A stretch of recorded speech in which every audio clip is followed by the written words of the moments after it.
Hello. We're back to shoegazing. How's everyone? Yeah, all good, buddy. Cheers. Cool. Yeah, I'm good. Yeah, all good. Good to see you, Nick. I'm in the middle of eating pizza. Yeah, so today's topic is just going through our gig history, basically. I guess you guys go a long way back because you were there in the original when it all started. So I guess you got a long list.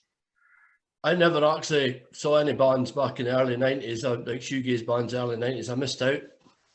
I wasn't living in Aberdeen at the time, so it would have been really difficult for me to go. So yeah. I missed out, unfortunately. Yeah, I saw loads. Absolutely loads. Where do you want me to start? Well, do you want to kick us off then, Nick? Yeah, I can do. Yeah. Okay. I'm trying to think from like early sort of or late 80s, 89, 90. That's when I properly started going to gigs. So it was kind of the perfect time on it. So everything was coming through at that time. So venues like Duchess of York in Leeds, best venue ever. Lead Mill in Sheffield. All the bands were through them sort of routes. So, but the Duchess of York were the best because it was a little tiny pokey little pub, and everyone played there. Everyone. I'm trying to think who I saw there. The Verve, Spiritualized, Chapter House, Slow Dive. Yeah, decent list. Amazing. Usually with about 10 other people. So pretty much the same these days. Not with the classic bands, but with the new ones coming through. There's like 10 people turning up to some of these gigs. Like, was it Pia Fraus, or however you pronounce their name? Yeah. Is it Pia Fraus or Pia Fraus? Pia, I call it Pia Fraus.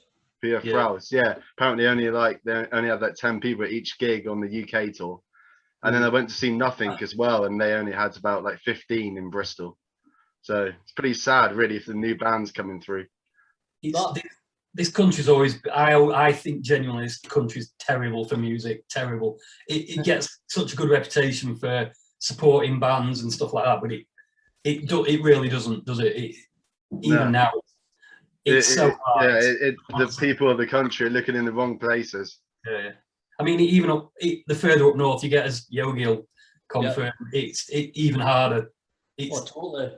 There's just, especially around Yorkshire, there's just not even anything. There's not even a scene or anything now. So, I'm not just talking shoegaze music, just music in general. People just don't, you know what I mean? So, it's like, as you were saying, Nick, the further north, what the problems is, I mean, I've got a lot of friends who are promoters, and it's for them, they need to break even, and if they're putting on, like, say, a gig in a cold, rainy Wednesday night up in Aberdeen, hardly anyone's going to go out to go to that. I mean, I remember telling you this. Could they do it on a rainy, cold Tuesday night in Stoke? It sounds like that meme, doesn't it? About could they do it on a cold Wednesday night on Stoke or whatever it is. And the other problem is it's the cost of fuel for these bands, because a lot of these bands will just travel themselves, in their vans. And I remember telling you, Sam, about the first time Exit Cam played Aberdeen. 10 people were there, yeah. Drummins, which is a 300 capacity, same size as the Tunnels where you played, Nick. Yeah. I mean, it said it was a cold night, and there was 10 of us there. That is. 10 of us there at Exit Cam's first gig in Aberdeen, and they played like it was a packed house. Yeah. So yeah, difficult. Can't believe that. I mean, going back to sort of the early 90s and stuff, when I used to, I mean, I live in Doncaster, I always have. Leeds, it's not that far. You're talking 45-minute drive. Okay. We used to do that. We used to do that when we were, God knows whatever age. We used to do that weekly. Well, we used to do that 3 times a week. Just one of us would jump in the car and go, and you just go and watch a Wednesday evening at the Duchess of York. Some of the main, you know what I mean? Just you do it. I don't think people have got that. They're just too reliant on social media to bring stuff to them. That's what it is. All the live streams, people are going to be relying on that, especially post-COVID, because I mean, bands like Ride have proven that you can do streams online, even though that was faulty, wasn't it? That one last year. They had to redo it again, which was a real disappointment. But I suppose it shows the way forward. Like, people could possibly do it. But is that really? Yeah, the gig industry is really in high risk at the moment. Yeah, it's tricky, I guess, but people need to make money, don't they? That, as Yogi said, that is the top and bottom of it. Yeah, right through from bands to promoters to everyone involved, don't they? There's got to be, the money's got to be there. So and merchandise as well, you know, there's all that. And as you said, Nick, the early, got my Swerve Driver t-shirt on today. I bet most of those gigs you went in the early 90s, Nick, you probably didn't need a ticket. You would have just turned up and paid cash on the door. Yeah, exactly. Yeah. Which it would have been about what, £2 Hensley. yeah, £2-3, stuff like that. It's crack, isn't it? But you could just you could turn up. But I mean, people don't even do that now because they need to know in advance that they're going to make the money before they put the gig on. Because there's been people in Doncaster tried to promote, and they've done the ticket sales in advance. But I mean, me personally and a lot of my mates, we won't buy tickets in advance if it's something you're going to be able to go to. You know what I mean? Unless it's something is going to sell out, I'll just take my chance and turn up. But the promoters now say that's no good. We need to know you're coming, so we need your money in advance so we can book the band. And I get it, like, so. Do you know what I mean? But you never used to. I'm definitely up for seeing 93, especially if that gig in Dalston goes ahead. The Shoegaze all day, I think. The one at the Victoria in London. Yeah. I'm going to try and get to that one.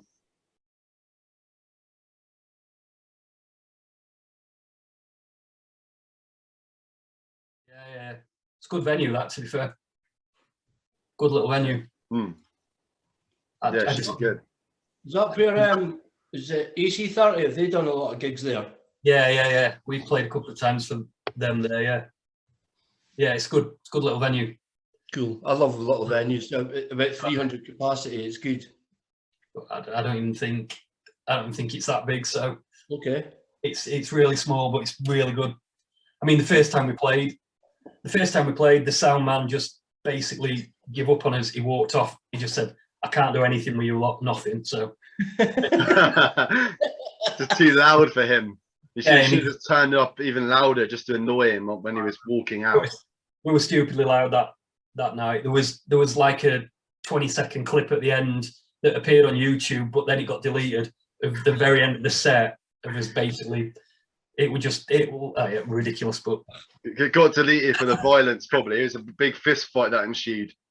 You could actually see people with their feet, and then the drummer kicked the drum kit over, and it was It was good. Pretty rock and roll then.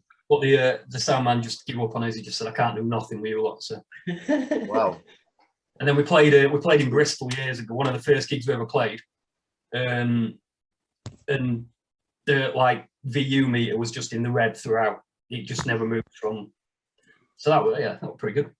Got off some volume, haven't you? You two know that, so. Yeah. Yeah, apparently My Bloody Valentine, their sound got cut from some gig back in the day because the sound guy didn't like their sound. And they just cut the sound, apparently. Yeah, I can imagine that. Yeah, probably more than once. Yeah, probably during the noise section. Imagine that, just Kevin Shields there, like giving it fuck, and then nothing. Just gets cut like that. Well, but yeah. I'm not going to talk about our gigs, but when we went up to Scotland again, Yogi, and played Inverness. Again, Aberdeen gets ignored. Oh man! Oh, we were playing. It was a pub, was it not? Yeah, it was not. It wasn't for us at all. You could tell when we walked in. There were like a couple of drunken old Scottish blokes. Yeah. Mid-afternoon. Sounds like you, Yogi. Yeah, it was all good, but the sound man for our gig after I think about 4 songs just walked up to the stage and turned my amp off, just clicked it off. And I'm like looking at it. Would have knocked him out, mate, if someone did that to me. It was basically saying, that's it. That gig in Inverness, was that with Lynn's band? His name is Codeine. No, we played. They came actually. Okay. Came to watch, but it was with Contact. We did Inverness and then Edinburgh. We were supposed to do Glasgow as well, but that got cancelled at last minute, I think. So, but yeah, Edinburgh gig were fantastic, but the Inverness one was yeah. Anyway, different. But yeah, but back in the day again. Back in the day, I mean, the support bands and everything. I mean, who goes, unless you know the support band, 99% of the people don't even bother turning up for them now, do they? Yeah. You know what I mean? We've all done that. I've done that. So, but back then you used to. I usually stick for the opening acts. Yeah. Like Ulrika Spacek were pretty good. I mean, if you know who they are, then that's different. But yeah. But I saw so many good bands, supporting bands back then that I didn't even know there were, just by, you know what I mean? Just by going, you knew who the headline band was, but the support bands were, you'd never heard of them. But it kind of lacks that mystery these days. Yeah. Well, I can't believe I missed Ride in Aberdeen back in 1992.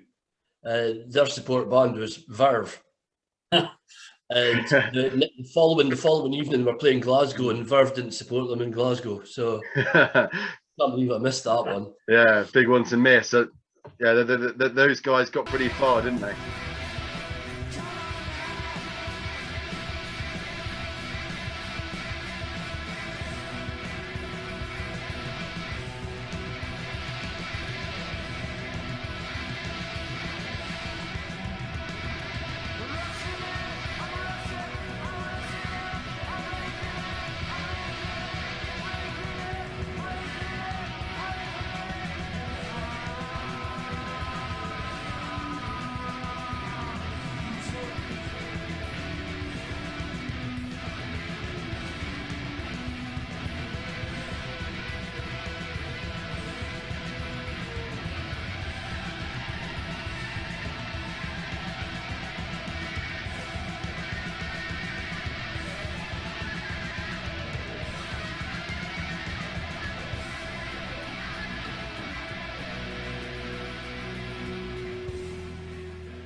Right.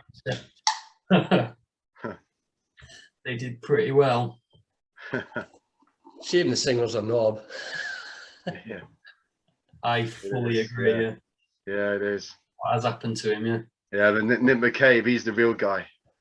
He's the real god of that band. Yeah. Yeah, fantastic. Yeah. It's quite funny to mention that. I caught Simon Jones's other band one year, Tina Park, The Shining. Remember them? Yeah. I think double album 10-inch vinyl down there. They were pretty good. I thought they were good. They were good fun live. Yeah, I can't really. I did it. I've got the album somewhere, but it's been too long since I played it, probably. But yeah, didn't they like form like a little group? Didn't they? Two members of the Verve called Submarines or something. Or Submarines, they were called. Black Submarines. Nick McCabe's band. Yeah. Have you seen them live? Are they any good? I had tickets to see him in London. I think they didn't play many gigs, and I couldn't get there in the end. So I still got the ticket for it, but I never got there. So they didn't play anywhere. So I don't think they played up north anywhere as per usual. Maybe Manchester. I don't know. So yeah, certainly not Doncaster. Yeah. So do you want to continue then, Nick, with your gig history? Oh god, honestly, I mean, I'm that anal about stuff. I used to write down every gig I went to and who supported them. Yeah, I mean, I got like ticket stubs here on my wall and like, on this corkboard here. Like Dive there, Ride, got The Cure, 40th anniversary gig at Hyde Park. That was a mega show. That was. Really good supporting bands for that one. That was the Twilight Sad supported that. Twilight Sad were there, yeah, and they had the post-rock guys like Explosions in the Sky and is it God is an Astronaut? They were there. Yeah. Sounds really pretty cool. good. Really cool. Slow Dive and Ride, obviously, and then you had your post-punk guys like Editors and Interpol. Really good. Didn't Joy Formidable play that as well? But who? Joy Formidable.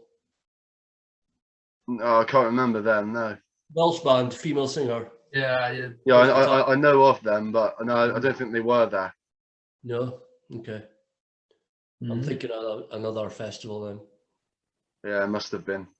I know they've got a new album coming out because I had some email about it, but I don't know if they're actually any good anymore. I thought that Slow Crush gig in Belgium, that was class. That was.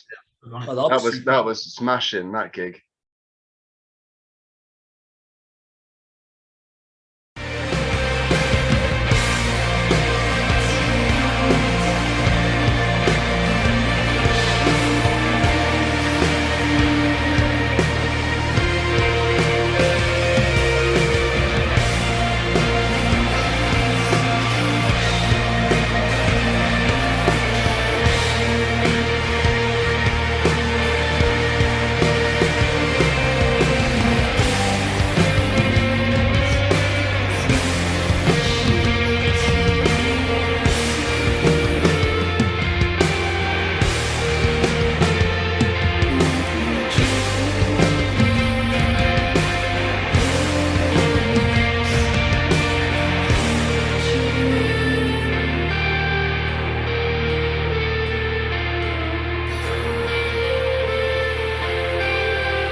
Love that one. Great sound. They're a bit good anyway, aren't they? So.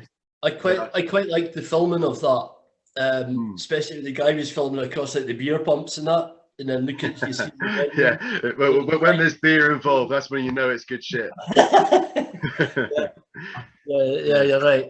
Images of odd bins, isn't it, mate? That's what they need. Kind of. Need that in shoegaze videos. But yeah, it was awesome. Like, hopefully they upload the gig again on YouTube, do a rerun of it, and then we can watch it at our leisure on YouTube. That'd be nice. Well, that newest track that they played, AAA or Aid and a Bite. That was just so emotional. It was like, oof. It was something else. Like, the lassie's originally from Manchester as well. Isa's her name. So yeah, she's from Manchester originally. She's a good bassist. There's a lot of female shoegaze bassists. I mean, there's Alex from Ringo. He's brilliant. And then the guys from Lush, of course, their two husband and wives. Yeah. And they're from Austin as well, same as. Oh, and you got the Blushing girls as well. Blushing, they got female bassist and guitarist. And they got their own live stream coming up soon, I think. Are they? Okay. Yeah. That'd be worth checking out. Yeah. Out for that. Yeah, what are they on? They're on Club AC30, aren't they? No. Oh, what one are they on again?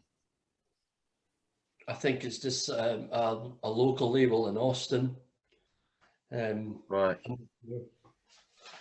But they tour a lot with Ringo Deathstar. Yeah. I've got some set lists here. Oh, nice. Yeah, I still got a few. And some gig posters of some old. This was the second Exit Cam gig in Aberdeen, which featured myself on the decks. Yeah, look at that. And I had to be especially. Yeah, that's cool, mate. That was in the tunnels. Nick, where about in the tunnels did you play? Was it Tunnel 1 or Tunnel 2? No idea. Okay. Was it Channel Tunnel? That's what you played. But it was smallish, but not that small. No, it was. I don't know. Can't remember. I was really excited about DJing for Exit Calm, and I thought I'll research the band a bit more, find out what influenced them. So obviously, early Verve and the band South. So that was me. I was going to say Verve were a massive influence. Yeah, sorted out the records, and I remember when I was, I think I just played the classic single from South. Awake is the one. That's the one that got me into them. That song called Awake. The way the guitars end at the end is just incredible. That crescendo, just rising up, isn't it? Rising.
I think I got into them because you shared that song, Yogi, and that's how I found out about them. So yeah, cheers for all your sharing over the years. He's an incredible guitarist, Rob. Incredible. Oh, he's something else. Yeah, something else. Completely. Yeah, Rob Marshall. Yeah, that was it. Before they went on stage, I was playing that South Paint the Silence track, and all the band came running up to the decks and went, "Yes, Yogi!" And they were so hyper about it. It was really cool. Another tunnels gig. This was a cracking gig. Fucking cool. Yeah. Mark Gardner. That was 2000. One and only Robin Guthrie. It was quite scary because I was in the crowd. I can't remember how many people was there. Maybe a couple of hundred, and I got the shock of my life. I just got a tap on my shoulder. Here's Mark Gardner. He just goes, "Hello, Yogi." Like, whoa, Mark Gardner. I got a total shock, and he was like, "Cheers for calling your DJ night like a daydream." And I was like, "All right, cool." Yeah. I'm allowed to call it that. That was a good one. Yeah, I bet you were worried for a second he was going to do you for copyright. It'd be like, "Oi, why do you steal that Ride song name?" I don't know. I think it was maybe me that got them to start to reform the band. So did you ask him the question? Mark Gardner actually told me that evening that there was something stirring, something in the pipeline. And I was like, okay, so we're just waiting for BDI to split up. I think that's it. Just waiting for that trash called BDI to split up. Yeah, that delayed stuff for too long. That did. Yeah. Andy Bell should have been straight in rides as soon as Oasis packed up. Mm-hmm. Because that BDI, that was like wasting his talent, that was. Well, speaking of ride, this is the set list from their first gig in 22 years, I think it is. First gig in Aberdeen. So that's the set list. That was the one that I got to do the after show, which Mark Gardner actually came along to. That was a really, really good night. This was in quite a small venue. Cool. Well, so yeah. What venue was that? Can you remember? It was called the Garage. It used to be called Mushulu. All right. I saw a lot of good bands in there. Saw the Wedding Present, Joy Formidable. They're your favourites, Nick, aren't they? The Wedding Present. Oh yeah, absolutely. I see you rave on about them a lot. Always have. Sea Monsters is just genius from start to finish. It is. Yeah. His voice takes some kind of getting used to, but I've seen him that times. That's 30 in November, is it? Sea Monsters. Yeah. They're touring it, aren't they? So I would say it's my favourite. Yeah. I like all the first three albums, but a couple of years back I did go to the Bizarro anniversary. That was great. Yeah. Sea Monsters is still, I mean, to open with Dalliance. Yeah. That's great. Fantastic. Yeah. I love them. Seen them I checked them out, and I really like the ferocity of the guys playing, all the sort of tremolo strumming going on, you know? Yeah. There's a song called Kennedy, I think it's called. That's a really good one. It's classic. I remember telling you last time when we were Zoom, Sam, when I would probably say that this was my favourite shoegaze gig in Aberdeen. It was a snowy night. We were wondering if the Wedding Present. Oh, this is the one where you dropped your drinks, wasn't it? No, blown away by it or something. That was the other one. This was Ringo Death Star supporting Wedding Present at the Tunnels. Oh, nice. Right. I was in the dressing room and Dave Gedge is warming up and he just basically go like that with his arms, because he totally shreds that guitar. So he was warming up and I was just hanging about Ringo Death Star and ended up being their roadie. So that was cool. That was a really cool gig. Yeah, that's cool. Yeah, some lineup that. Yeah, it is something like that. That was about 11 years ago, I think. Right. All right. Okay. Going back, other bands that I've seen. King Tut's. Anyone been to King Tut's in Glasgow? Never. No. It's amazing. That's you go in, right, and it's like a bar, a really cool bar, pool table, brilliant jukebox, and then you go upstairs to the venue. Capacity wise, I'm not entirely sure. I think maybe 300 to 400. Right. So I saw Engineers there. That was amazing. That was 2005. Then the debut album came out, and the band Senin. Yeah. I've heard of them. Yeah, saw them. They're named after the Ride song, obviously. Or is it not? They said they weren't, but they are. Obviously, yeah. Well, it would make sense if they were. They supported Mark Gardner in Nottingham when he did a solo gig. So yeah, that's the evidence. Yeah. I think other bands. Oh, twice, believe it or not, these guys played Aberdeen. Amusement Park's on fire. Wow, yeah. Club AC30, aren't they? One gig was that Mushulu venue, another one was Tunnels, where they were doing a tune, Nick, that had all the strobe lights in front of the monitors. It was just so intense, that it blew and like just cut off the power. So one of my friends was the sound engineer that night, but he got it all sorted within a couple of minutes. But they were amazing live. Never seen them, so. Yeah, I never got into the dude's singing voice. It just sounds a bit too like that early 2000s emo sound. Okay. Like it's too like whiny for me. Okay. That's the thing that put me off them. You need to go back and listen to the song. But, well, I don't know. That's live, what I heard. I didn't quite get into them.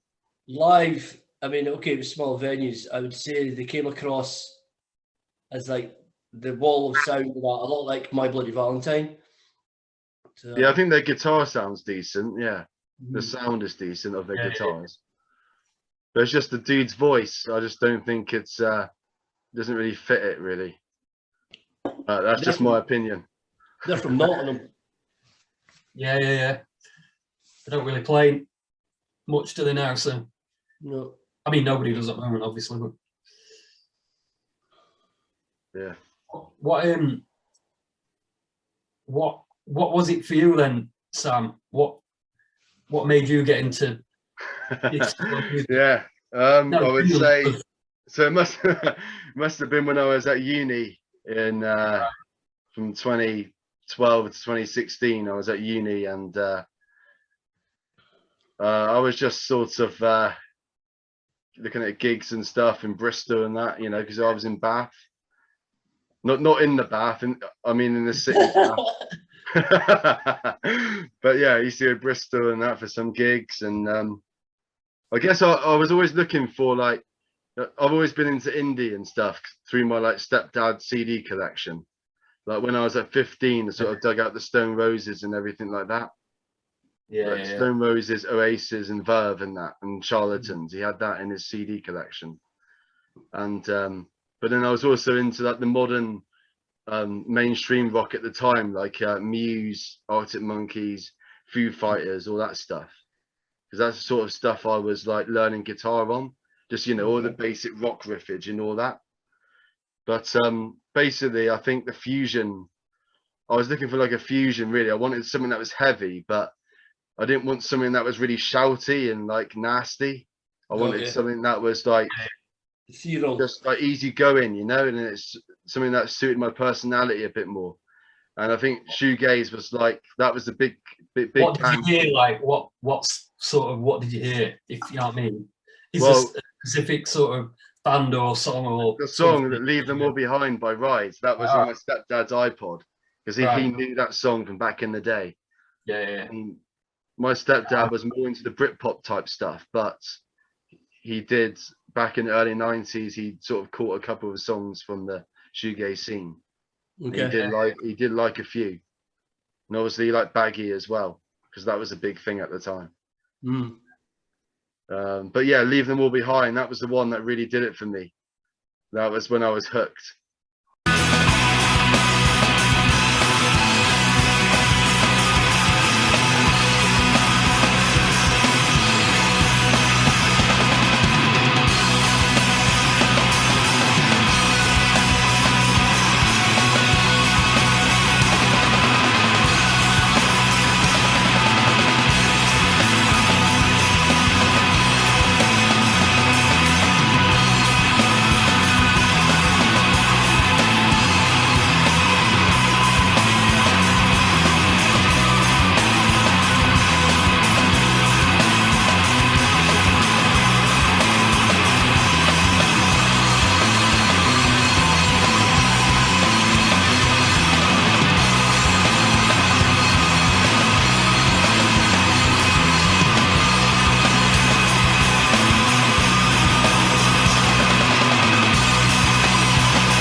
Joining Facebook really opened my eyes and stuff, and I started looking at YouTube, and that's how I discovered all the new bands. I had to drive 45 minutes to Leeds to watch bands. That's how I discovered bands. Yeah. But that's the real way to do it. Yeah, that's the real advert. That's what people should be doing these days. Yeah. But yeah, I still do it properly like that. I attend and I buy physical copies of Bandcamp and everything. So I like to think what I'm doing is keeping artists going. I like to think what I'm doing is the right thing. I don't use Spotify at all. No. There's a scary statistic that came up saying that I saw today, it said like 3 years worth of Spotify if you buy a CD or a vinyl record, then that's like the equivalent of 3 years worth of streaming one song on Spotify. There's some ridiculous stat like that. It is wrong. It's really Crap, wrong. isn't it? And also another thing that was wrong was that PledgeMusic thing, which Swerve Driver unfortunately fell into the trappings of. Because I bought Future Ruins and it still hasn't arrived yet. Really? Yeah, I was seen off there, mate. Really bad. Copy of Future Ruins never came. And I feel sorry for the people who went for the full bundle of like inviting their band to their house to play a gig, because that was like it was like $9,000, and like the person who didn't get that must be absolutely fuming.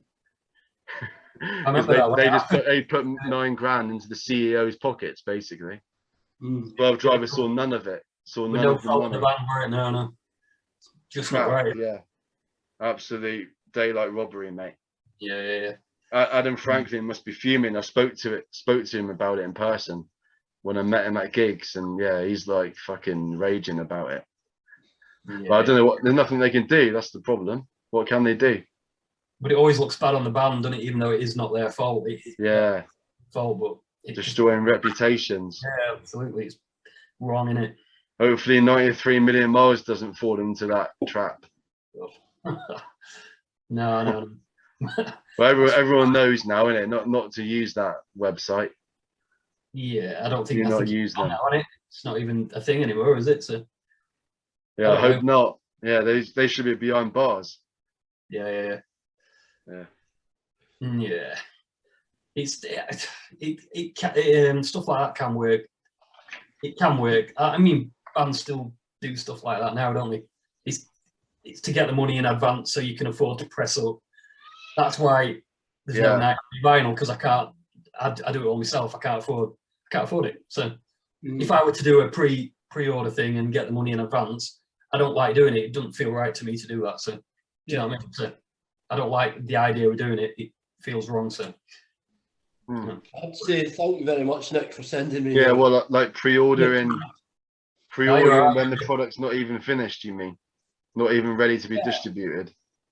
Well, people do it, don't they? I mean, I get asked a lot to do it. Why don't you do it? But it just doesn't sit right with me. I don't know why. So maybe that's me being stubborn. Maybe I should think about it. Maybe because I can't afford it. It's just too it really is too expensive. All right. Oh, did you want to answer your call there, do you? I don't even know what it is. Yeah. Kevin Shields saying that there's a new album on its way. Yeah, right. Maybe in about 10 years, yeah. Who's seen My Bloody Valentine live then? No, I haven't. That's the big omission for me. I've seen him. I saw him.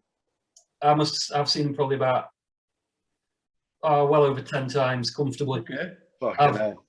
Back in 91. 10 times. On Loveless tour and stuff like that. I saw him. So. How are you still hearing? Your ears, mate. You must be deaf.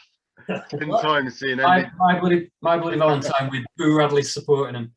Fucking hell. They were loud as well. Absolutely ace, yeah. And then since when they reformed, I went to the Minehead. You know, they did the Minehead, the ATP thing at Minehead. Yeah. When was that?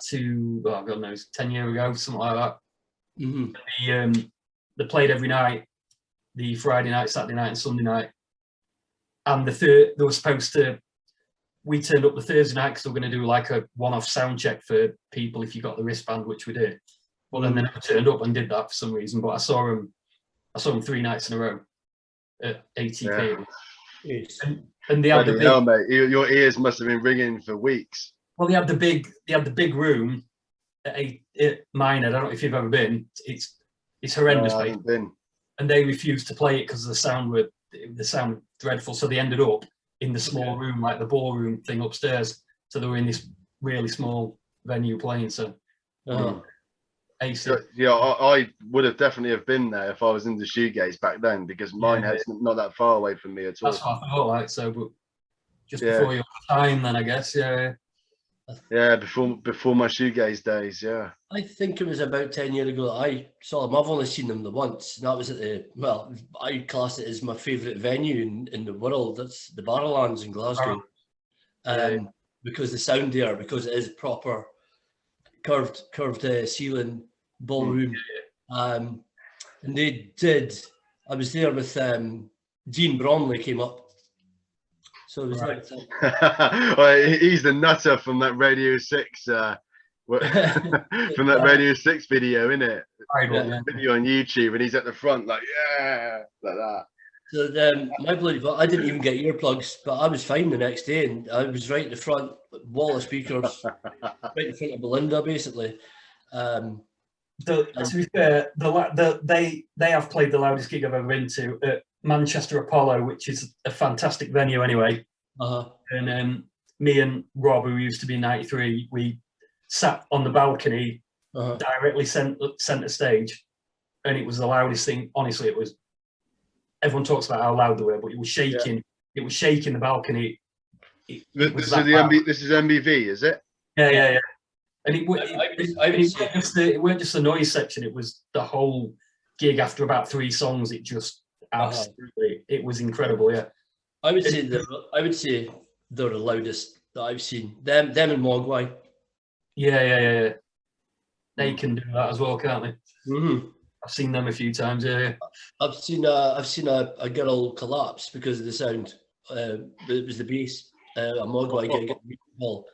She collapsed. Yeah, I've heard mad stories. Yeah, about people being like carted away and stuff. It's like the Black Death or like coronavirus, isn't it? People are being dragged out.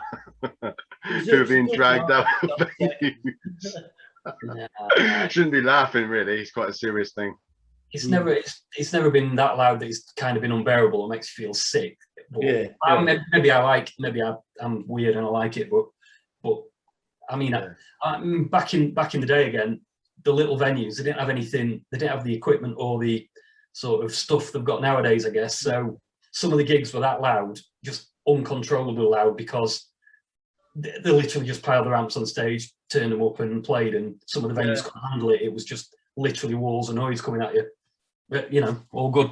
Yes. I remember Andy Bell saying about the ride gigs nowadays compared to like the early 90s. He's like, what's great, the difference about it now is we can hear each other on stage.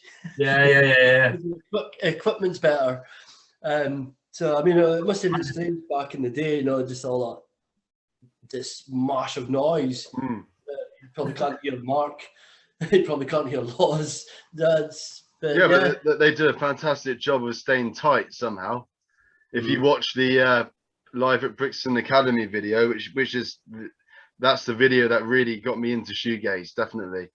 The first shoegaze gig on YouTube, that Brixton Academy one, if you see that, you see how good Ride are. That's the one that demonstrates how good they are. They released that on video.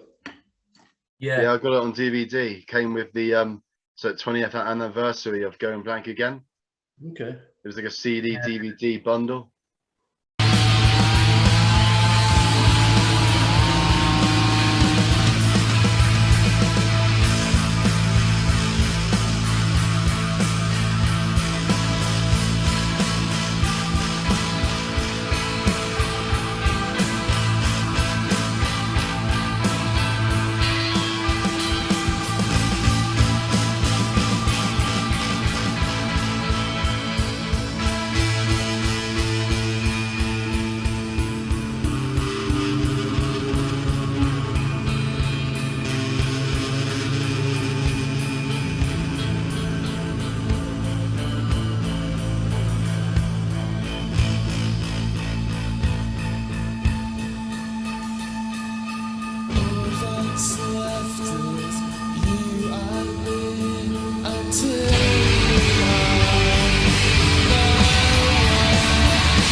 Yeah, because the Nowhere one had a gig on it as well, didn't it? Yeah, the Live at Town and Country Club.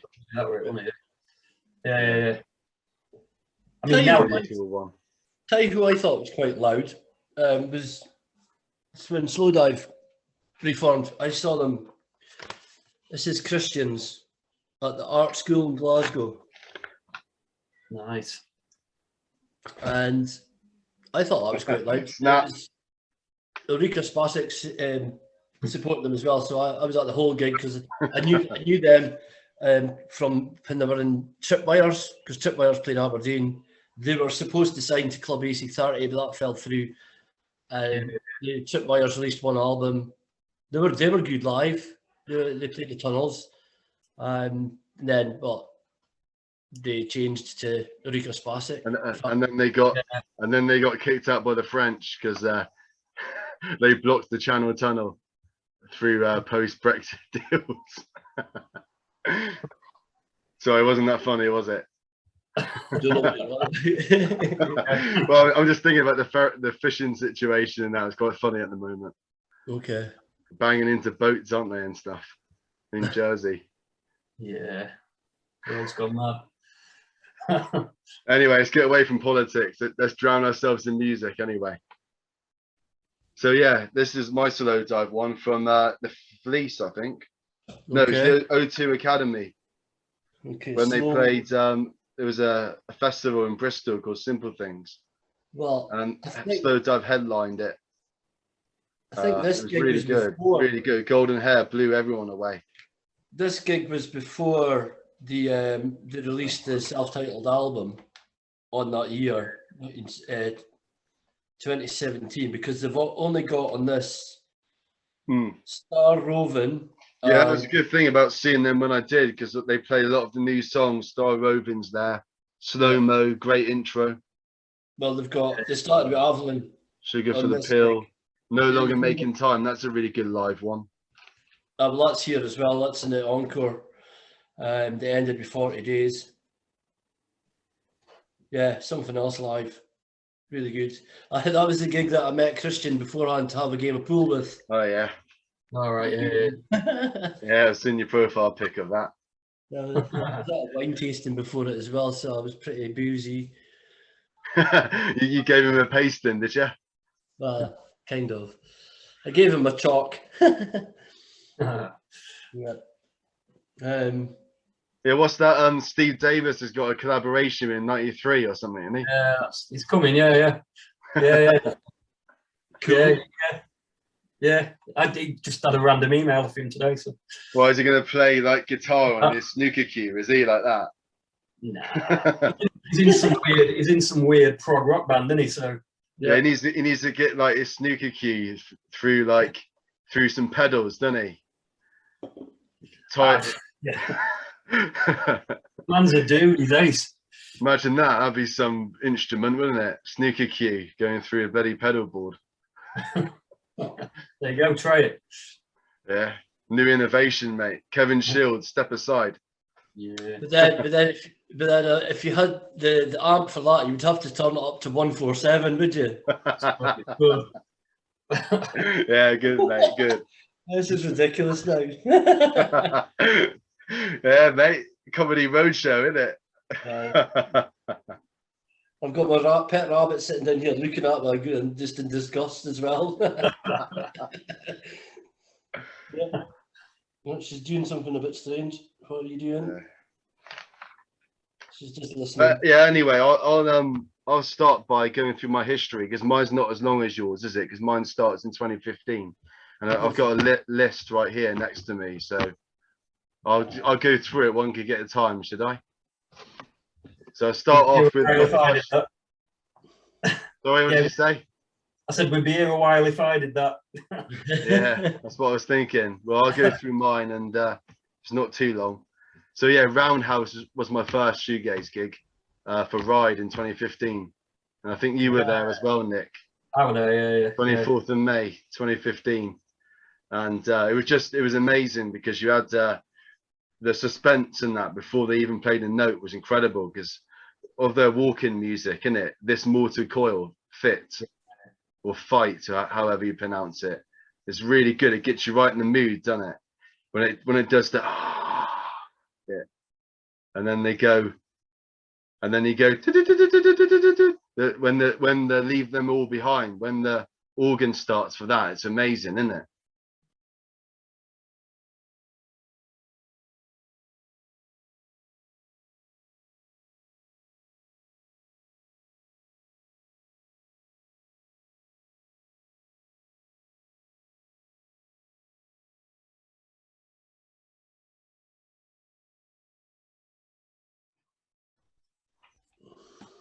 Yeah, the way it broke into Sorry. The way it broke into leave them all behind. We were all just there waiting for that moment where it goes, weren't we? Did they start with that or at the Roundhouse? I can't remember. Yeah, that was the start. Yeah, and yeah, it was amazing, wasn't it? That was the best sound system I think that I've been to.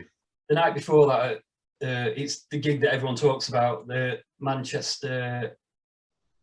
What's the place called? Royal Albert Hall in Manchester. Okay.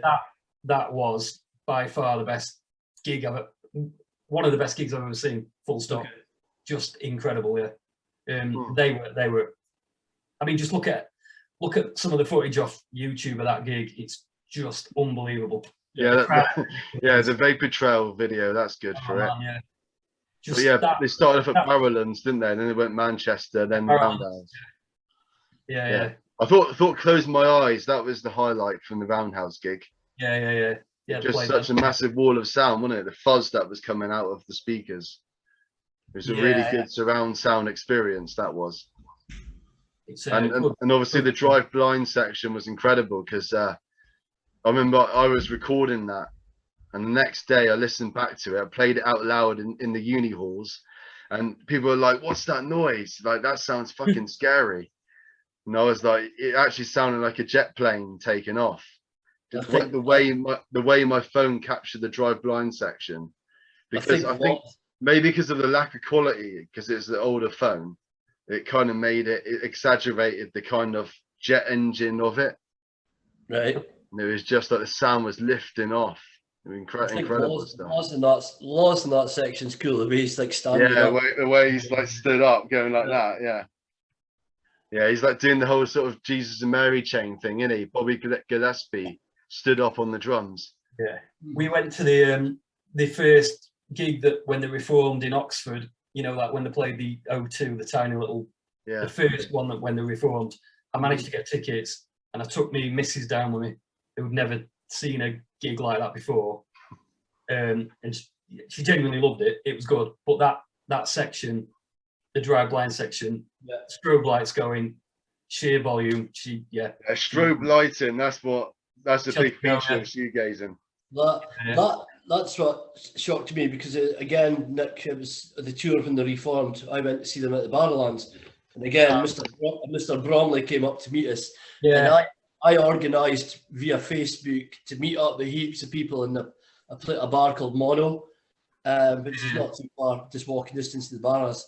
And it was literally mental. We walked into Mono, and there was I probably met about over 50 people that I knew on Facebook, and I've never met in real life before, so it was pretty cool. And then we all went to the bars, and they opened the show that evening. This was another shock. They opened it with Mousetrap.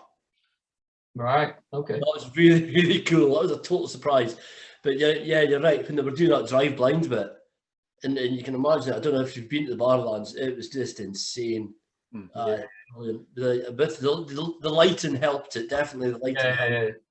But Brixton Academy, that's the place I want to go, because apparently they've got the best sound system in the world there. Okay. I've seen a few bands there, over the not Ride or anyone. Sort of Spiritualized there years ago. Cool.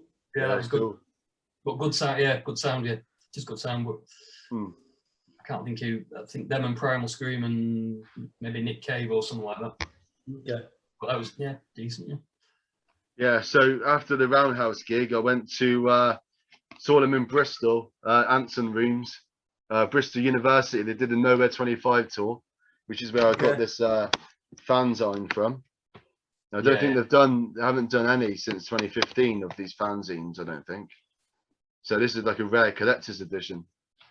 But yeah, that was awesome. Just seeing Nowhere live, that the whole thing played in its entirety. Yeah, I was on that tour. Plus they did Today and Time Machine. Yeah. Before they went into the Nowhere set. So that was brilliant, that was.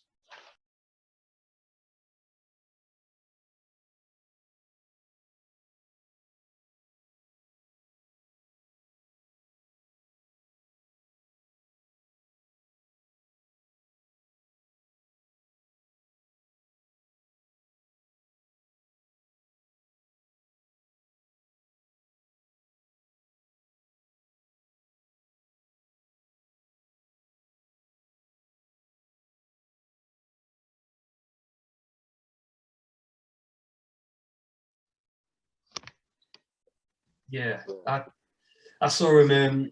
I saw him on that tour a couple of times, Leeds and Rock City in Nottingham, I think. I was so happy to hear Kaleidoscope and Decay live. Yeah, because Kaleidoscope they never played before, apparently. It's just I thought Here and Now was another highlight. Yeah. From the Fall EP. Because they did the Fall EP tracks on the end as well. Mm-hmm. So it was just like the 2015 vinyl reissue of Nowhere. That was the format of the set. So yeah, that was awesome. Then after that, I saw Minor Victories, which was also in Bristol while I was at university. Cool. And that was the super group with Rachel and the what's he called, Scott from Mogwai, isn't it? Stuart, yeah. Braithwaite. My friend James, he sang in a couple of tracks. James from Twilight Sad. Was he at the gig? Did he perform? Don't remember. They had some like local support band, some like young lads called Rain. No, I mean with Minor Victories. Oh, James. it was the guy, the guitarist of Editors, Stuart Braithwaite, Rachel Goswell, and I don't know who the drummer was actually. Maybe it was him then. The two other guys out of that band are brothers, and they're both from Doncaster. Okay. And they both used to be in bands back in the day when we used to be first starting out playing gigs. Okay. James Lockie and can't think of his brother's name now, but I don't know. I mean, one of them's in Editors now, so yeah. But they had a band called Mook back in the day in Doncaster, and they were fantastic. They were like a sort of. That rings a bell. That band for some reason. Yeah. Funny name. It sounded like. It's a mafia term. It sounded like Regular Fries or something like. Obviously, Yogi, fan of them, aren't you? But that sort of band. So cool. Back before all that, I think. So, but yeah, I don't know how they ended up in that Minor Victories thing, but all good. And another guy designed the cover of it, who I know very well, so from Donny. You know, the little cross thing on the front cover. Yeah. So yeah, cool. Small world. Yeah, absolutely. Yeah, and so in that Minor Victories gig I went to was actually that Thekla place is actually on a ship. That's how cool that venue is. You actually walk on board a ship, and it's like this underground type venue. You've got a bar in it and everything. It's incredible. Like where the decks were, it's like there's a massive bar. Right. That was amazing. That was.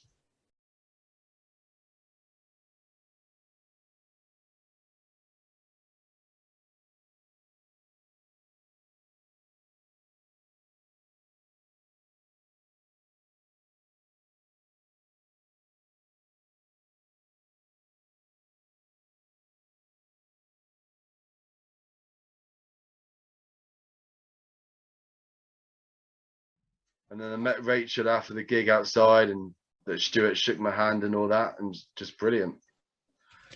And yeah, there it is. It's signed as well, Yogi. What's that? Is it signed? No. All right, I thought. No, it's just bog standard 180 gram black vinyl. It's interesting. One of the songs from there, is it 100 Mile Hopes or something? What's it called again? 100 Miles 100 something. Ropes. Yeah, that song is like, Oh, feel like No Joy by Slow Dive. But I'm wondering if Rachel like lifted that riff from No Joy, that slow dive demo, because it does sound really similar. Okay. I don't know. Oh, Rachel's husband does the. No, it's not No Joy. It's just called Joy. There's that like outtake that slow dive did, and it's got a similar chord progression to it. Do you not know it? No, I don't. I know. I can't say I do. All right. Well, look it up on YouTube. It's on like the slow dive demos. Does it say Yogi? Does it say who does the artwork on that then or not? Or artwork and designed by Rob Hadfield. Rob Hadfield, yeah, that's the guy. Yeah. Lives about 2 minutes from my house. Yeah. Okay. Wow. Yeah. The Doncaster shoegaze post-rock scene is pretty massive now. He's in a band, or used to be in a band called JR that basically sounded like every American grunge band going, like a three-piece. Well, they were good, really good. But I don't know how he managed to design the album cover. Because I bumped into him in town when he had my Mind of Victories t-shirt on, and he said, I designed that. And I'm like, no, you never. I did. I'm like, no, you never. Why would you design that? It's like you sitting around and saying, I sung on David Bowie song. I was like, I don't know, you know what I mean? I'm like, no, you didn't. He's like, I did. No, you didn't. And then anyway, he did. Turns out he did, so. Yeah. He's a good man. Yeah. Go awesome. On, Sam, what you got next then?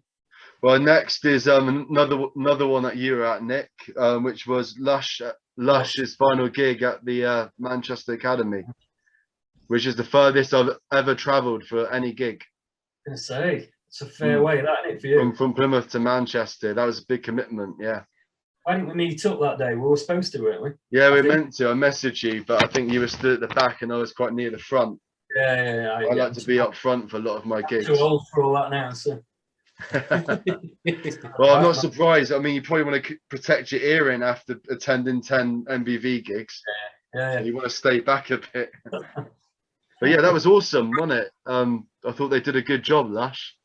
Yeah, it was all right. Yeah, they'd lost the bass player, hadn't they, by that point, and they had that. Yeah, that was a bit strange. They got a guy from Modern English, didn't they?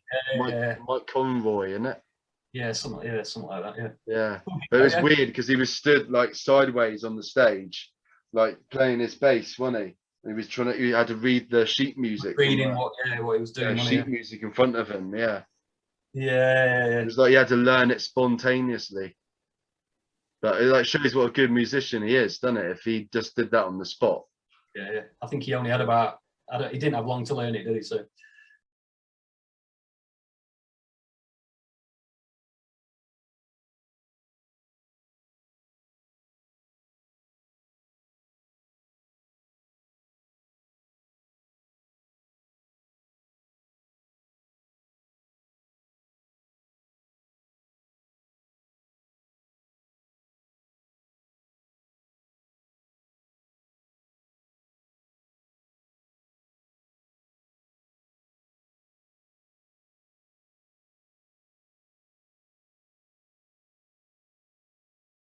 Yeah. I didn't think he'd do that gig, to be fair. So. Yeah, they did all the good songs, didn't they? Like Sweetness and Light and Desire Lines. That was a highlight. Yeah. Scarlet was good. I enjoyed that one. I saw him a few times on that tour, the tour before that, when they played Roundhouse. I think they did 2 nights at Roundhouse. And yeah, that must have been cool. Was Dean at one of those gigs with you, Nick? Dean Bromley? Yeah.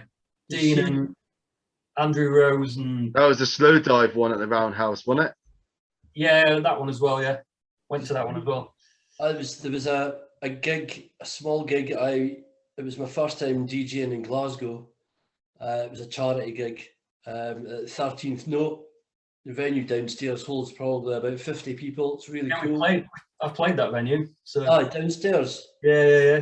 Hit the roof. Yeah. It's cool, isn't it? It's really good. Yeah, really good, yeah. Well, Dean came to that because the organizer, Shari, I was staying at her house with her husband, and she didn't know that Dean was coming to the gig, so it was a total surprise. And Dean gave me a set of Lush badges from, must have been that gig. All right. That's pretty good. That's cool. Yeah, we used to meet up, me, Dean, and Matt from Presents for Sally. Okay, cool. The three of us used to meet in London. We used to do it once a year, or try and do it once, twice a year for a gig. Mm-hmm. I mean, so we did the ride. No, we didn't. Did we do the ride ones? Well, we went. Yeah, I think we did. We did the ride ones, and then we did the Lush ones and the slow dive ones, and yeah, that new Presents for Sally single sounds banging.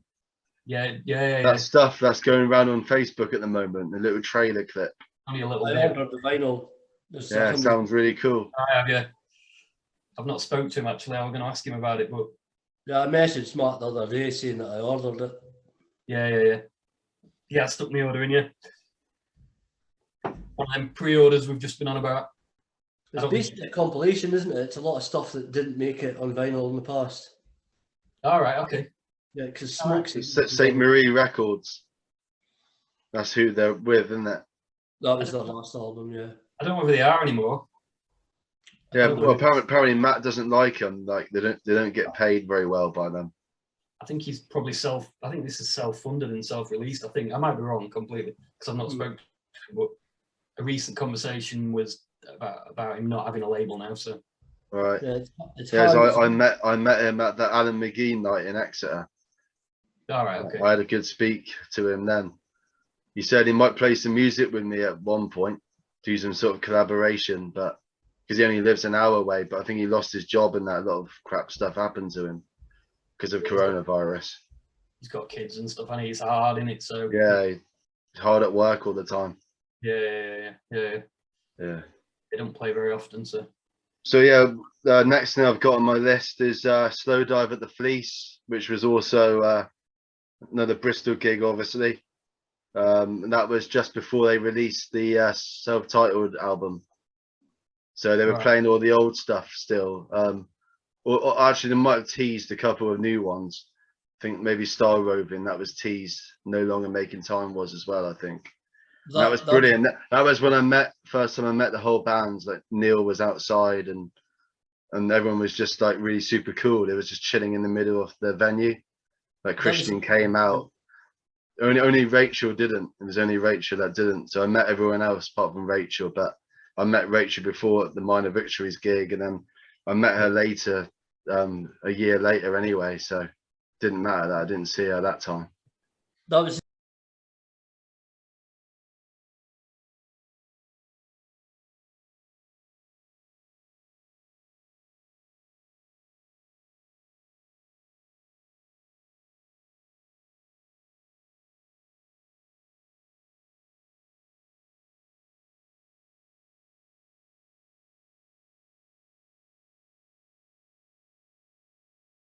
Same tour when I saw them in 2017. Probably, yeah. They did a whole like UK tour, didn't they? Did like 3 or 4 dates, intimate venues. So yeah, that was awesome. That one. And then I've got Ride at SWX, which was for the Weather Diaries tour.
When I met Andy outside, and Andy and Steve came out. and I got them to sign like 10 CD covers of mine. So I just stash them all in my pocket and then get them all signed. Obviously, you can't do that with vinyl, can you? Because it's just too big to fit in your pocket. So if you got CD covers, it's much more practical. So I've got a massive collection of signed CD covers. I have to get you next, Nick. Just take one. I have to get some of my 93 stuff signed. Oh my God. Yeah. Yeah, the Northern Sky album I've got over there. Maybe. Yeah. That's like 10 years old. Last one. That's a brilliant one, yeah. And then the other ones, I don't think you do a lot of physical copies anymore, do you? I think the last few I got just digital copies. Yeah, I think I did. I just do limited CDs of. But yeah, that Fuzz Reverb EP, and that I enjoyed that one. Yeah, I didn't even release.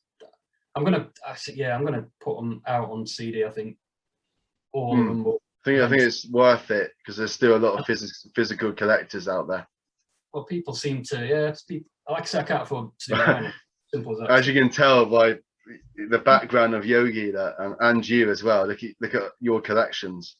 That's not even half. Not even half of it. Just my CDs out. So. I've got racks and racks of vinyl, much like Yogi, I'm sure. So. Blimey. Collecting it since the 80s. So look at that. Yes. Number 5, Nick. Remember, you're like, how did you get number 5? As you may not know, the dude on the bottom of the screen is Nick Noble, and his band, based in Doncaster, is called 93 Million Miles from the Sun. Do check them out. Great band, great live sound, and hopefully I will be seeing them at the Victoria on the Shoegaze Ordea in November. I'm sure there's people with the same numbers because we didn't exactly remember. It just says 93 on every one. I think I wrote 200 on them, and then after that I didn't bother. And then when people ordered them, I was like, "Oh, what number are we up to?" Oh, right, okay. So, you've got 93, haven't you, Nick? I've got 93 and number 1, yeah, of course. And, well, there's a sticker of the new album. Why did you call it 93? Oh yeah, because it's after that Swerve Driver song, isn't it? I remember you saying. That's where we are. Yeah. After Swerve, yeah, basically. That's where we are. That's where we are, isn't it? It wasn't even a band. I think it's Take Me Away, which was one of the first things I did, and put it on MySpace. If anyone can remember that, maybe you can't, Sam. I don't know. Just about, yeah. 2000s. I can remember that. We put it on that. I had a little band page for my own stuff, and then it was thingy out of I'm not doing very well here. The Fawns. Michael Savage. Michael Fawns. Yeah, he messaged me and said, "I really like that song. Can we put it on a compilation?" And I'm like, "Well, yeah, that's the one." Yeah, and I didn't have a band. That's when I discovered yous, because I was working at One Up, the record shop. Yeah. And we stocked that CD, and it was just amazing. The band's on it. Good CD, that. Yeah. Fawns. There's Rumskib on it. Yeah. At Ulrich's House. It's just phenomenal. I still need to see that guy. Yeah, he's meant to be really good live. Ulrich's House. Yeah, we used to sell that CD out all the time when we played it. That's when I've got a few copies of it somewhere. Yeah. Take Me Away, it's on that, is it? Yeah. Take Me Away's on that. Yeah. But we didn't even have I didn't have a band because I recorded it myself, and we didn't have a band name. So I had to. When Michael said, "What are you called?" It was literally thinking of something that nobody would have. Nothing. Yeah. It's a stupid, ridiculous name, isn't it? So, and I thought, no other band's going to have a name as stupid or ridiculous as that, are they? So. Well, but now there's a band. There's a band called Nothing now from Philadelphia. Yeah. I guess they're gonna do a copyright claim on you because your band name was Nothing at one point. Yes. There's Nothing. There's like a punk band in America called 93 Million Miles from the Sun as well. So which randomly. So.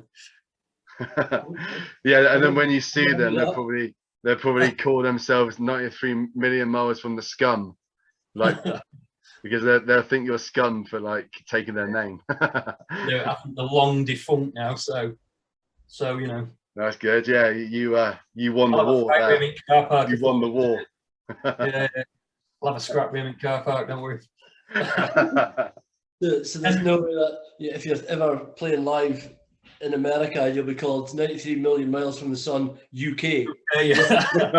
Like the charlatans doesn't quite make sense, does it? Not quite. That's what the charlatans have to call themselves, because I know it's a psychedelic band. Charlatans UK, yeah.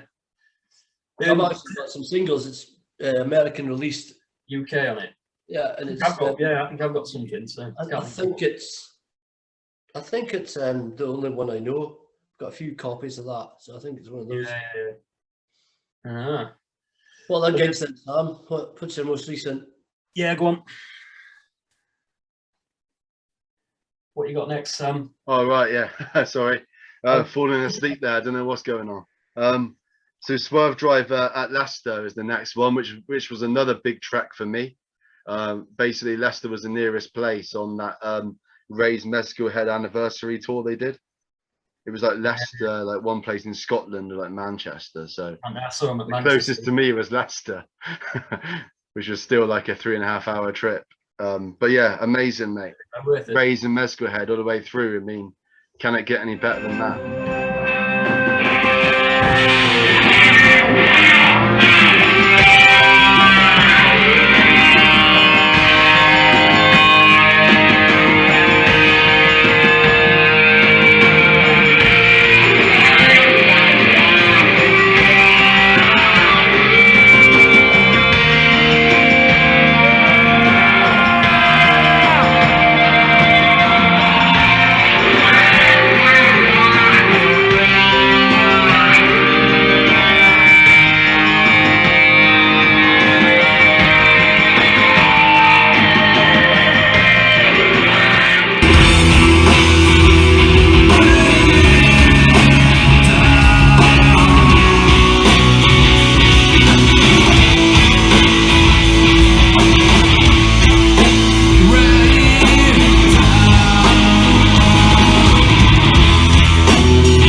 Really loud, mate. My ears and that had gone like by the first set.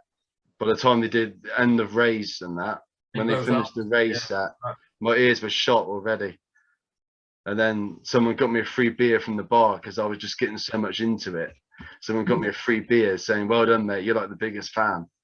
Because I was really headbanging to that shit. There's a video of me in there, really going for it. So I did start the gig with Rays. Yeah, they started it with Rays, and then because they had Ben Ellis on bass. You know, the guy, the Iggy Pop bassist. Apparently, one of his favorite albums is Mezcal Head. Okay. So he appeared for that tour. Yeah, and yeah, just amazing. And then they must have played for like 2 hours. Must have been at least 2 hours, because then they did like the best of the rest songs after Mezcal Head. So you never lose that feeling. And Adam actually dedicated that song to me. He said like, this one's dedicated to that loony on the front row who's been going mad all night.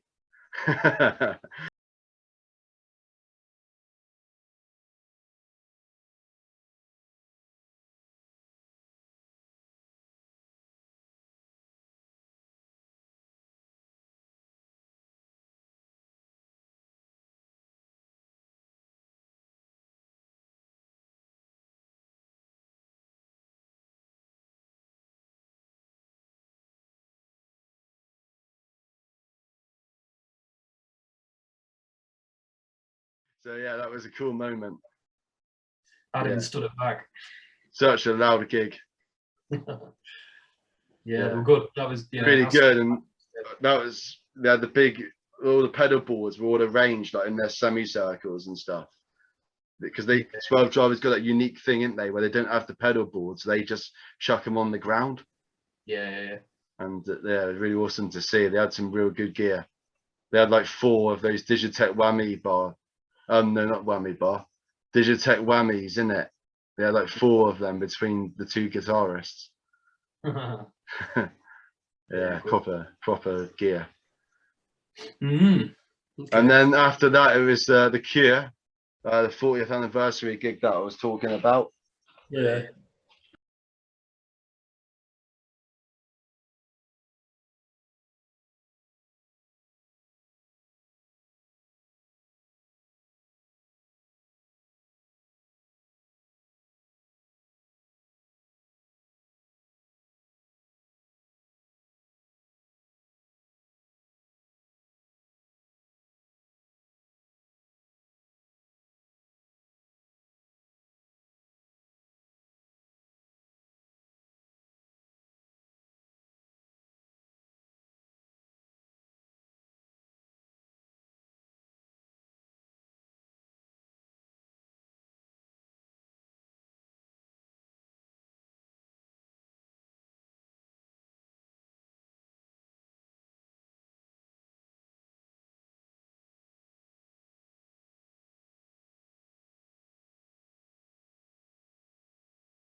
do a ticket stub for it there.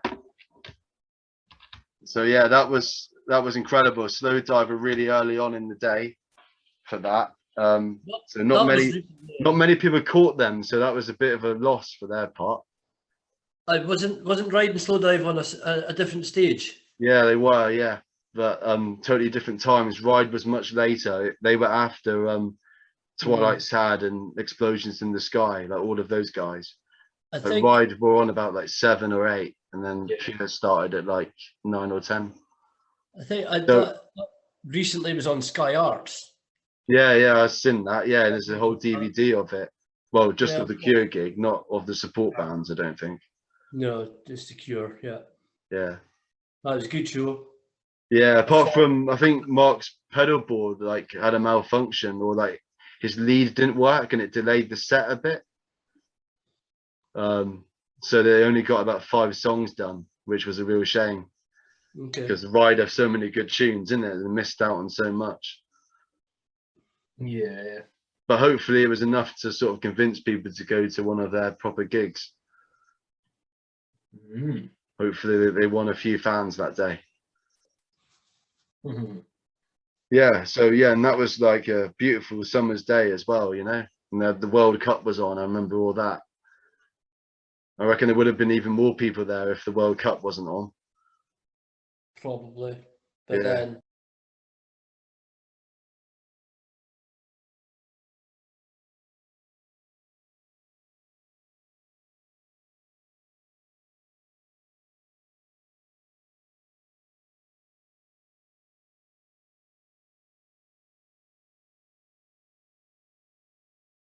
capacity wise. The next one was so the first sort of modern day shoegaze band, or new gaze, or whatever you want to call it, was I Saw Nothing at the Fleece in Bristol.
Which is one of Yogi's favourites, isn't it? I love Nothing. Yeah. Yeah. I just love that. It's the first 2 albums that I liked, but I think the last 2 are a bit hit and miss for me. I love all their albums, but I still go back to the debuts, my favourite. Yeah. I missed them. Did play Glasgow twice. It's difficult to get down to Glasgow for me, for gigs. I thought Tide of Tomorrow was their best because it showed both sides of the band. It's got their mellow stuff and the heavy stuff together.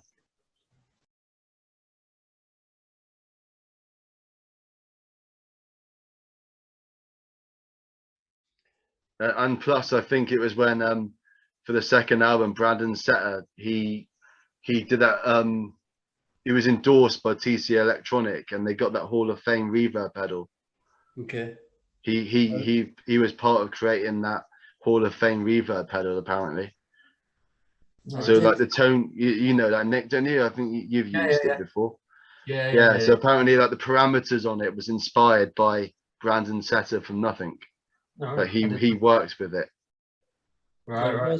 On the design. An interview after a gig they done in the States of him, and he was talking about how all these sort of hardcore metal bands, because they're on Relapse, which is pretty much hardcore metal bands, why they're turned into shoegaze is because they listen to Loveless. That was it. Kevin Shields' influence. And that's why they got into the shoegaze sound. It's quality. 30 years later, still as influential as ever. Yeah, absolutely. Big time.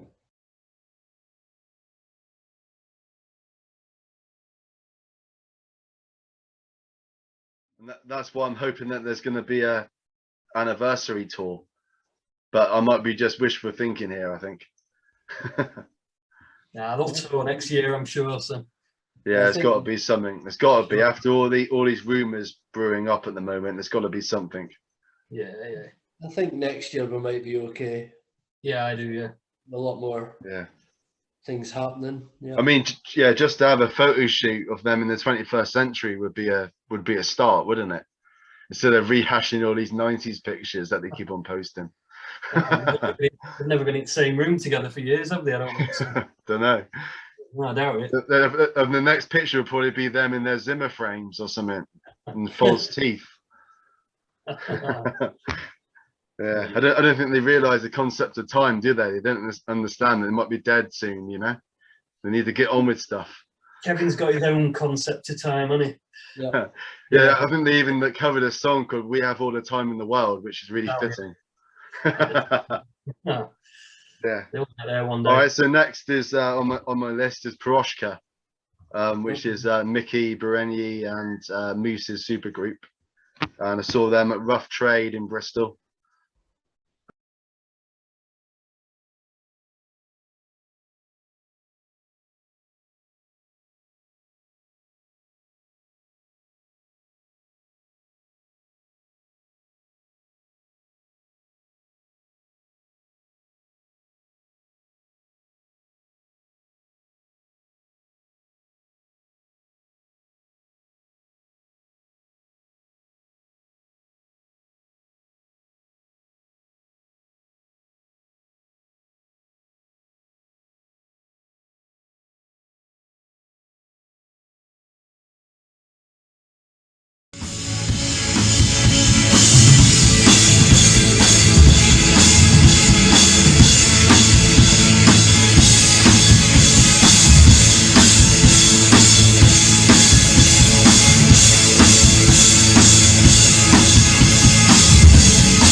Excellent gig. I thought that was a great debut album from them, and apparently they've got another one in the works right now. That's right. Or they actually released one single from it, didn't they? Yeah. Just last week. That sounded good. Yeah. I've just bought the debut album. I've got to be honest, I've never had it, but I bought it a couple of weeks ago. So. Okay. Very good. Yeah, very good. Yeah.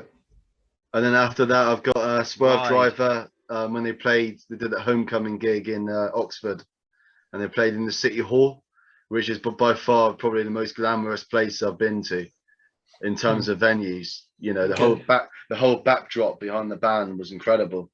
Got all the old architecture and stuff, you know, like a cathedral, a sonic cathedral.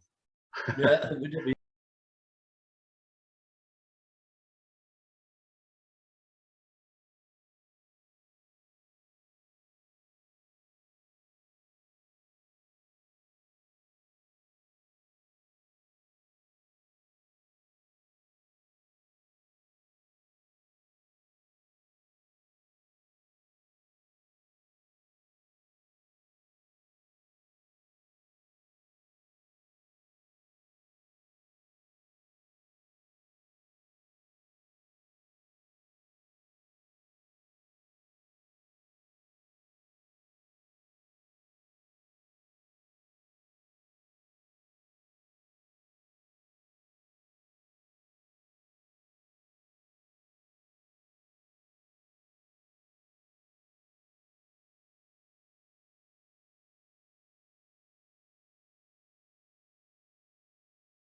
Yeah, and Rachel's band was supporting as well, so that was a really good double whammy.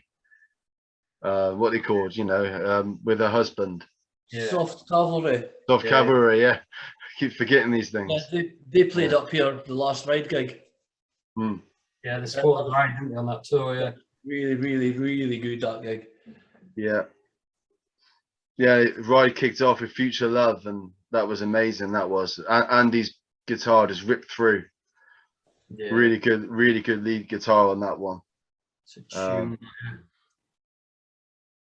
Yeah, Dreams Burned Down was in the encore. I think they did like 5 or 6 songs in the encore. 5, I think it was.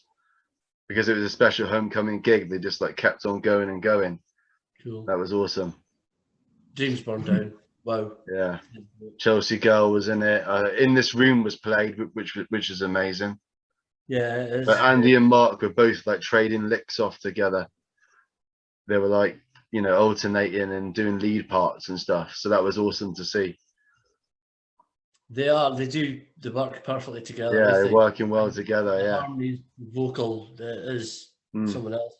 Live, especially. Totally unmatched. Yeah. Yeah. And then after that, I've got Adorable at the Scala. Okay. Which was their, you know, the reunion one. They did like 3 gigs, and I went to the last one, and it was on my birthday, 3rd of November. So that was a brilliant present for me.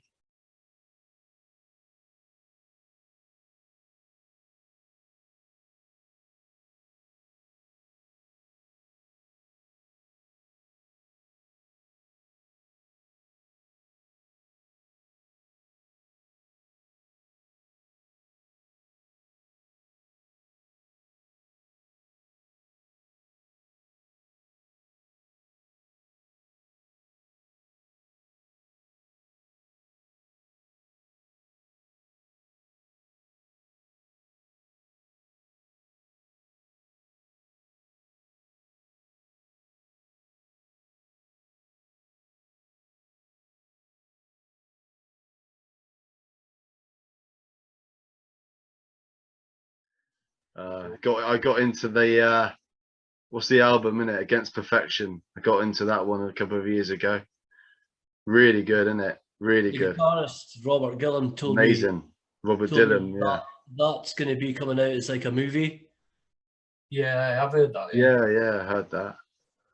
They filmed all 3 nights, so I don't know how they're going to do it. If they're going to like probably put it as a live gig, certain songs from each gig. Well, when I was there, I didn't see any cameras floating around. Okay. So I don't know how they're going to do it. It's probably little cameras. It must, yeah. It's just going to be footage from like some shitty Nokia from 1998 or something. Yeah, that'd be funny. Yeah, that was amazing though. That gig, really good American turnout for it. People flew. It was amazing. The committed fans. People from America just flying in. People from Belgium there, all over the place, just flew in for that one gig. What venue? A Scala. Okay. Oh yeah. It's where Chapter House played, wasn't it, in 2009, 2010. Yeah. Yeah, which I missed out on, unfortunately. I wasn't quite into shoegaze. I never went to that, and I knew about it, but I never went to it. So I've been all over that normally, but I don't know why I never went. So that was AC30 guys that put that on too. Yeah. Yeah, one of Ulrich's now was probably supporting because he used to do a lot of gigs with Chapter House around that time in the late noughties. They called it Chapter Schnaus. I like that. Because he guested on keys. Yeah, because Schnaus is a big fan of the second album more, isn't he? He's a bigger fan because of the electronic elements in it. In general, you know, he's just a classic shoegaze fan in general. His influences. But yeah, he was saying about Blood Music was like more influential on him because of the electronic side of it. Okay. But obviously, I think Whirlpool's the best album. I think the band think that too. Yeah, without a doubt. Yeah. Without a doubt, yeah. Like the song Treasure is really good, isn't it? Because it's like glide guitar before Kevin Shields perfected it on Loveless. Mm-hmm. I mean, you could even argue that like Dreams Burn Down, is that glide guitar? I think Mark's using the reverse reverb, isn't he, during the verses? Yeah. I mean, but Shields have done it anyway on earlier than that, and I guess isn't anything. Yeah, I think on Isn't Anything possibly. Whenever that came, I don't know what year that came out, 89, 90, I don't know. I'm afraid I'm gonna have to go. Gonna have to wrap it up. All right. Yeah. Anyway, well, the last band I saw was Dive last year. Okay.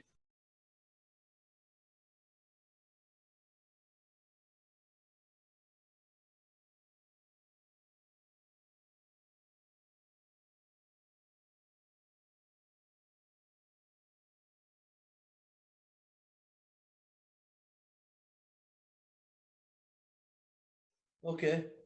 Cool. Yeah, that was amazing. Dive or DIV? Yeah. So Dive and Nothing. They're the only sort of modern ones I've seen so far. Okay. So I really need to get on the wagon, you know, and start seeing more. You do. It's just hard to though, because we're all in such remote locations to where the proper gigs are. Like Plymouth, Doncaster, and Aberdeen, just we get fuck all. No. We don't get much at all. That's what makes it so difficult. Yeah.